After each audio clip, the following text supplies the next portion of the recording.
Two people retired from Hartfield Logistics in the same week. Same company. 22 years each. The first party was in the main conference room. Balloons. A sheet cake from the grocery store. Diane stood at the center of it, slightly uncomfortable with the attention. She thanked people quietly. She drove home in her 2011 Honda Civic. The second party was at a rooftop bar downtown. Marcus organized it himself. Open bar, a playlist he curated, 40 people, Instagram photos. He looked, by every visible measure, like the one who had done better. Pause. Hold on, silence. Diane retired with $1.4 million. Marcus retired with $31,000 and a lease payment that still had 8 months left on it. Same company, same decade. The salary difference between them was $17,000 a year. And somehow, that was almost irrelevant to the outcome. If nobody ever explained to you why a higher salary sometimes produces a worse financial outcome, subscribe right now. Because the gap between Diane and Marcus wasn't income. It was something quieter. Something most people spend their entire adult lives doing without ever realizing which side of it they're on. I'm Alex. Let's get into it. Bet 2. The mystery gap. Here is what we are conditioned to believe about wealth, that it announces itself. A bigger apartment, a better car, the right brand on the right thing at the right moment. We are trained by every advertisement, every social feed, every television show to read financial success through visual signals. And that training is the most expensive habit most people will ever develop. Because here is the uncomfortable truth at the center of this story. Show Marcus's apartment. Polished, aspirational, expensive. Looking rich and becoming rich are not just different strategies. They are opposite strategies. Every dollar spent on the signal is a dollar that does not go into the engine. And the engine, the boring, invisible, automatic engine, is the only thing that actually builds wealth. Diane had an engine. Marcus had a signal. And for 22 years, only one of those things was actually working. Footbeat 3. The psychological trap. Before we get into the specific behaviors, we need to understand the psychology underneath them. Because Marcus wasn't reckless. He wasn't irresponsible. He wasn't even financially illiterate. He was something more specific. He was status reactive. Status reactivity is the unconscious tendency to make financial decisions based on how they will be perceived, rather than what they will produce. Your brain did not evolve to think in compound interest curves. It evolved to read social hierarchies, to track where you stand in the group, to feel the specific anxiety that comes from appearing to fall behind. And that anxiety, that quiet, constant, completely invisible anxiety, is the engine behind almost every wealth-destroying financial decision a person makes. The new car isn't about the car. It's about the version of yourself the car broadcasts. The upgraded apartment isn't about space. It's about the story it tells. The dinners, the clothes, the trips. None of them are about the thing itself. They are all about the signal. Show Marcus refreshing his banking app in a parking garage at night. And the terrifying part about status reactivity? It doesn't feel like anxiety. It feels like living well. Behavior 1. What they did with the first paycheck. They both started at Hartfield in the same year. Marcus was 26. Diane was 24. Marcus's first real paycheck was $2,800 after tax. He celebrated. Dinner out with friends. A new pair of shoes he'd been waiting on. A slightly nicer apartment than he needed. He wasn't being reckless. He was being normal. Diane's first paycheck was $2,600 after tax. She set up one automatic transfer the same week she received it. 15%. $390 a month. Straight into a Vanguard account she did not look at. Not because she was disciplined, Not because she had read anything particularly inspiring, because her father had told her, once, sitting at kitchen table in 1994, "Money you never see, you never miss." One sentence, one automatic transfer, 22 years of compounding. By 2023, that $390 a month at a 9% average return had become the foundation of $680,000. Marcus never set up an automatic transfer. He planned to save what was left over. There was never anything left over. Not because he spent recklessly, because visible money always finds a reason to move. But here is where the story gets genuinely uncomfortable, because the difference in their first paychecks wasn't discipline. It was architecture. Diane built a system. Marcus built a lifestyle. And systems and lifestyles, over 22 years, produce completely different humans. Behavior 2. The car decision year 4. Marcus needed a new car. His old one had 80,000 miles. He could have bought something used for 9,000. Instead, he leased a new Audi A4, $520 a month, 3-year term. Then he leased again and again.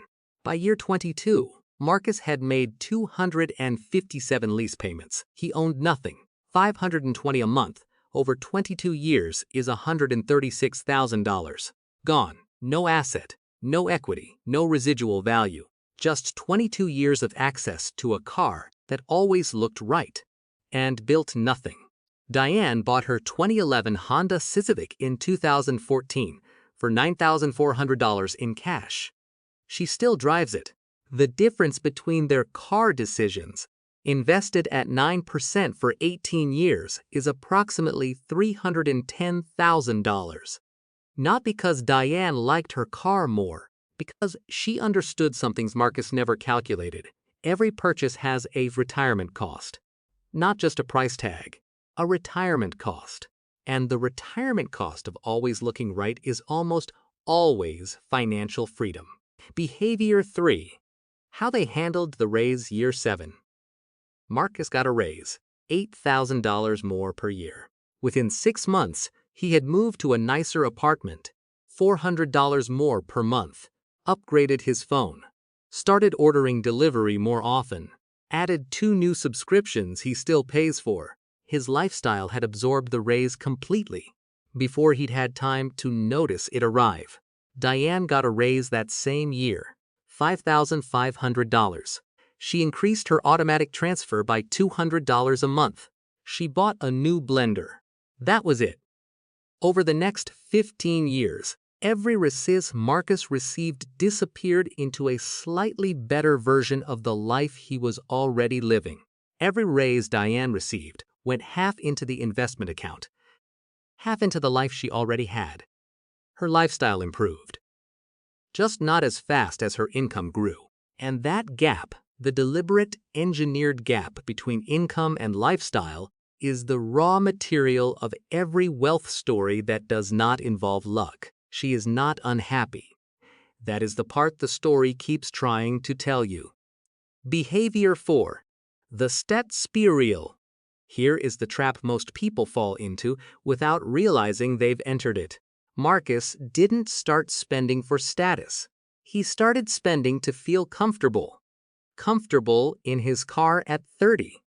Comfortable in his apartment at 34. Comfortable at the restaurant, at the table at 38. Each decision came from a real feeling, a legitimate desire to enjoy the life he was building. But somewhere around year 9, the spending and the identity confused. The car was no longer transportation. It was evidence. The apartment was no longer shelter. It was proof. The dinners were no longer food. They were confirmation. And once spending becomes identity, cutting back doesn't just feel inconvenient. It feels like shrinking, like becoming less, like losing. And almost nobody voluntarily makes themselves feel like they're losing. This is what psychologists call identity-based spending. The point at which your financial decisions are no longer about what you want, but about who you believe you are. And identity-based spending is almost impossible to interrupt without first interrupting the identity, which is exactly why most people don't. This is where most people quietly lose the game, not in a dramatic decision. In 100 small ones that each felt completely right at the time they were made. Behavior 5. What they did when the market crashed year 7. The market dropped 45%. Marcus had started a small brokerage account 2 years earlier. He checked it every day during the crash. By March 2009, he sold everything. He moved it to cash. Just temporarily, he told himself. Just until things settle. Things settled 8 months later. He missed 40% of the recovery before he felt safe enough to get back in. The cost of that single emotional decision on an account that wasn't even large at the time was approximately $74,000 in long-term compound value. Not from a bad investment. From the most human response imaginable. Diane didn't check her account during the 2008 crash, not because she was brave, because she had set up her automatic transfer in 2001 and had developed, over 7 years, a genuine indifference to short-term market noise. Her automatic investment kept buying, every 2 weeks, at discounted prices. She was dollar cost averaging through a crash without ever deciding to. The system made the right decision, so she didn't have to feel anything about it. The investors who stayed through 2008 and 2009 and kept their automatic contributions running ended 2020 with portfolios that were 60% larger than those who moved to cash and waited for safety. Diane's indifference was worth more than Marcus's attention. Behavior 6. The debt architecture. Marcus had a credit card balance that he carried for 11 years. Not because he was irresponsible, because there was always something. A dental bill, a trip, a car repair, a family expense that made it reasonable to push the payment to next month. The balance moved between $4,000 and $11,000 across 11 years. At 22% interest, the minimum payment lifestyle cost him approximately $19,000 in interest for the privilege of spending money he had already spent. That $19,000 didn't go to restaurants. It didn't go to experiences. It didn't go to anything he could point to. It went backward, collected by a lender. In exchange for time he borrowed to fund a version of his life that his actual income couldn't support.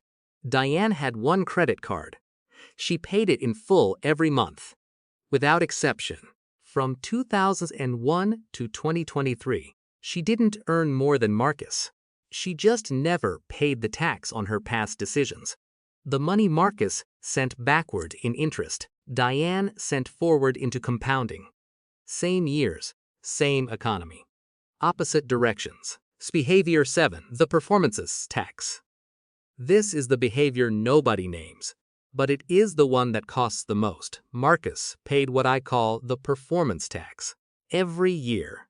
For 22 years, the performance tax is the gap between what your life actually costs and what your life costs when you are performing a version of yourself for other people. It shows up as the nicer apartment you chose so guests would impress, the car you lease because the right car sends the right signal, the restaurants where the bill feels like proof of something, the clothes that match the title, the trips that photograph well. None of these are wrong. Marcus genuinely enjoyed most of it. That's what makes this so difficult. The performance wasn't fake. The enjoyment was real. The spending was real. The cost was real. Economists who study lifestyle inflation estimate that the average status-reactive consumer spends between $800 and $400 per month more than they would if their decisions were made without social visibility in mind. Over 22 years, at $1,000 per month of performance tax invested at 9%, That is $894,000, nearly $1 million, spent not on experience, on signal. Diane didn't pay the performance tax. Not because she didn't care about her life.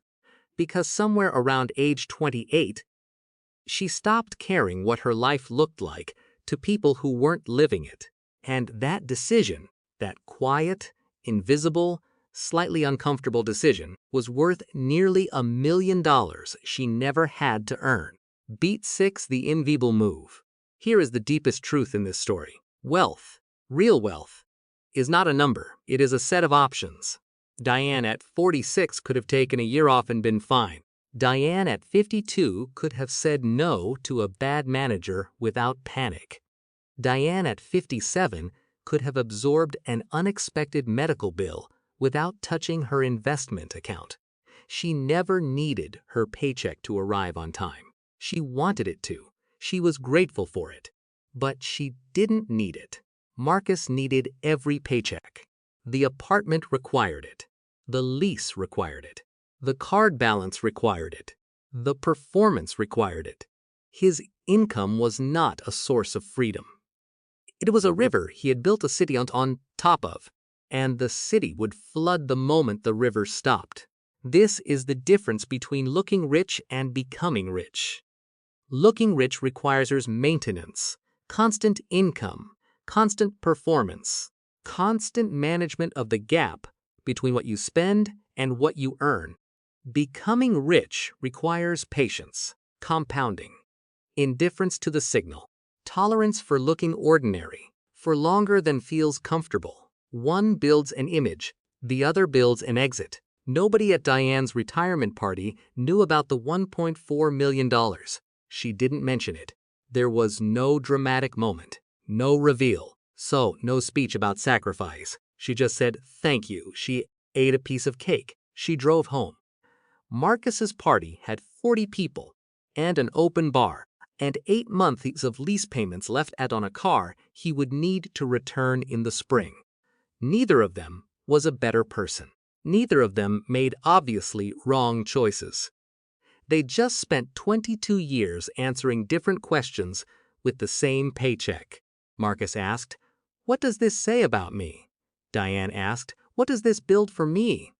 The gap between looking rich and becoming rich is almost never measured in income.